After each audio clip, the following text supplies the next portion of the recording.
If you have a membership site, a coaching program, or a recurring service and you get refund requests every now and then, you're going to want to watch this, because most people I know are manually processing refunds every time one comes in. Whether that's removing access to the course or the membership, requesting feedback from the customers, updating their contact information on their marketing tools, and so on. There's a lot that you have to do after someone requests your refund. Good news is you don't have to. Software can do it for you, and I'll show you how in this video. Stay tuned.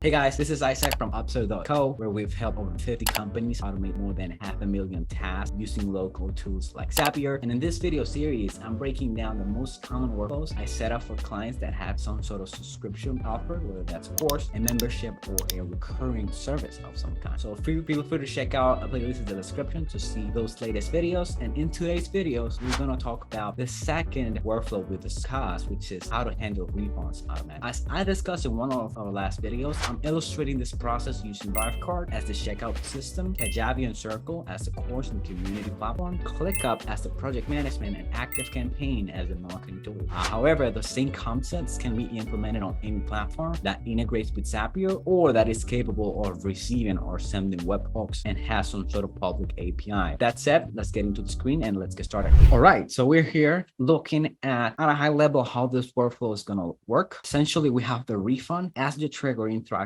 following the action of removing access to an offer on Kajabi, removing a member from a space group in Circle. We're going to create an updated contact on ActiveCampaign, where we're going to add the refund tag and remove the member tag. That will trigger another automation within ActiveCampaign that's going to send them a particular email. You could choose to do something like a refund survey where you ask your customers that refund why they did so. And then we're going to go ahead and find the tasks that relate to that customer, and we're going to make sure to label it accordingly. So let's jump into Zapier and let's do that step by step. I'm going to go ahead and create a Zap. I'm here on my YouTube folder. I'm going to click on create and new Zap, and we're going to go step by step and do what I just described. For the sake of clarity, let's put here what this workflow is about. From refund, and I'm going to search for the ThriveCart app in this search bar. When I click here, it's going to come up event. In the event, in this particular case, is going to be the refund. There's a refund event. I'm going to select that, click on continue. My account is already selected. I click on continue again. And here I have the option to select the specific product I want to trigger this workflow from. So I'm going to pick a product, and here I can specify which product.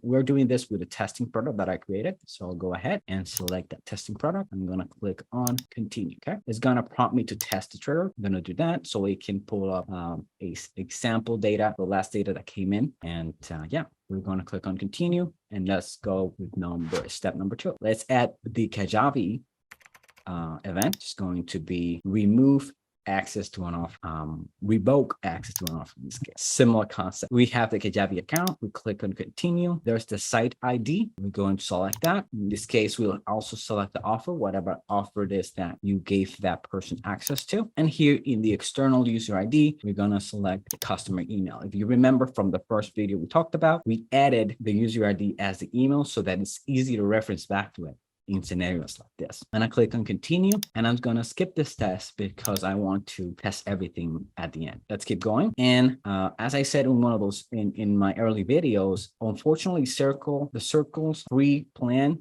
doesn't allow for API integration, and I didn't want to mess up with my client's account. But if you use the remove from space group event in Circle, very similarly to what I did with the Kajabi, you were able to remove access to particular persons from a space group, maybe a space group where you have your paid community or an offer or a similar offer.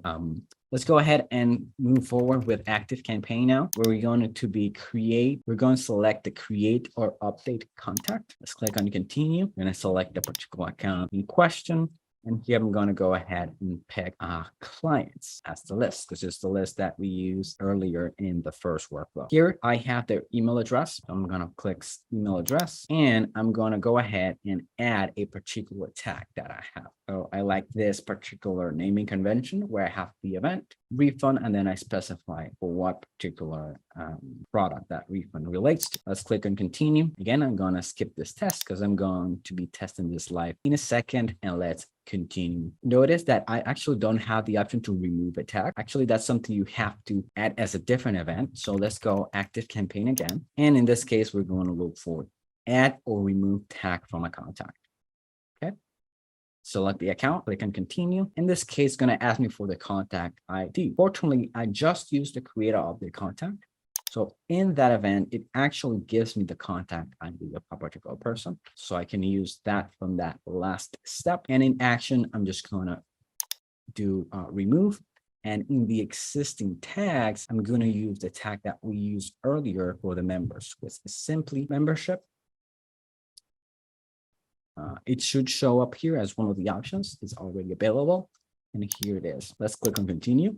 Let's hit a skip step because we're going to test it in a second, and let's move forward. Now, lastly, imagine we want to find a task that relates to this person. If you remember, we had added the email address to one of the custom fields so we can easily find it and reference it later. So what we're going to do, we're going to go ahead and find ClickUp as the app, and in event, we're going to look for find task by custom field. Select that, hit on continue. Here I'm going to select this particular account.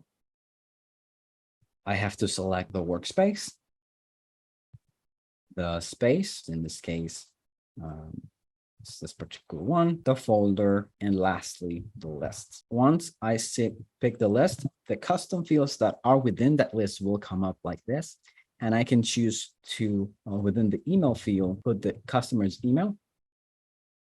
I'm going to head and continue. And this particular step, I do want to test to see something comes in. I'm going to use data from it in the next one. As you can see, it found the task that relates to that specific customer. And what I'm going to do now is I'm going to make sure to label that task as refunded.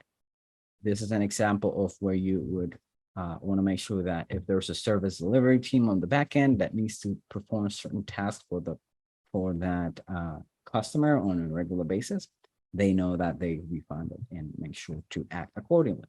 So I'm going to search now for the update task event, click on continue again, and I'm going to go ahead and fill out the exact,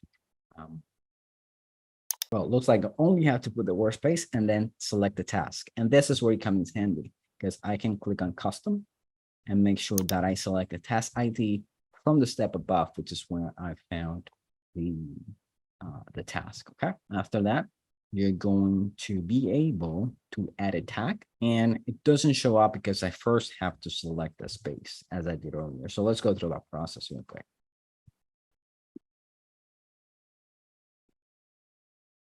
Okay, so now that we've selected the specific list in question, we should be able to see the different tags that already exist on that particular ClickUp list. And we're going to see the refunded option come here available. Now I'm going to click on continue. I'm going to skip this test, and technically the workflow is already done. I'm just going to publish this app, make sure that I turn it on, and ta-da. Before this video, I actually went ahead and made a purchase. So there's already a task that exists here. It's March 27, 10:48, and that person has access to Kajabi. That person's on ActiveCampaign. That person is here in ClickUp. So I should only need to go ahead and process the refund on ThriveCart, and all the other tasks will happen as a result. So let's check that out. In order to refund, you simply have to go to your ThriveCart dashboard, find the particular transaction of the customer, and you will see the refund button right next to it. When you click on it, you're going to see you can do a full refund or a partial refund. You can also optionally leave a note about the refund in case you want to reference back to it later, or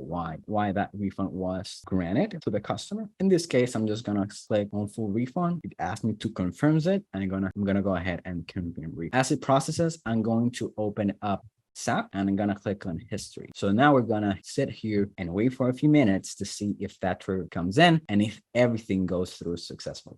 Let's wait. All right, so I'm back, and as you can see, the SAP went through successfully. And if we clicked on it, we're gonna see that the access was revoked successfully from Kajabi. The tag was successfully put on from this particular person, and the other tab was removed. You can see how the task was found and updated accordingly. We can check that out. If we open up ActiveCampaign real quick, And as you can see, this person made it to ActiveCampaign and they have the event, the refund tag, and they don't have the membership tag anymore. And you can see some of the events that happened here. For example, he was originally in the retention automation, which is the one we're creating workflow number 1. But then when this trigger went through, he made it to the second workflow, which is the refund automation, and they automatically exited the first one, which is what should happen. At this point, if they refund it, they're no longer a member, and that's something that you want to make sure it happens. If we look at the automation, it's quite simply when the tag is added, you send an email, and as I discussed, you can choose to have some sort of refund survey or any other communications that you want to send to people that requested it. So as you can see, it went successfully. Stay tuned for the third video in this series when we're going to talk about how to handle cancellations. We are a little different because you need to wait until a certain period before you remove access, and that becomes a little tricky. So I'll see you then. Have a nice one.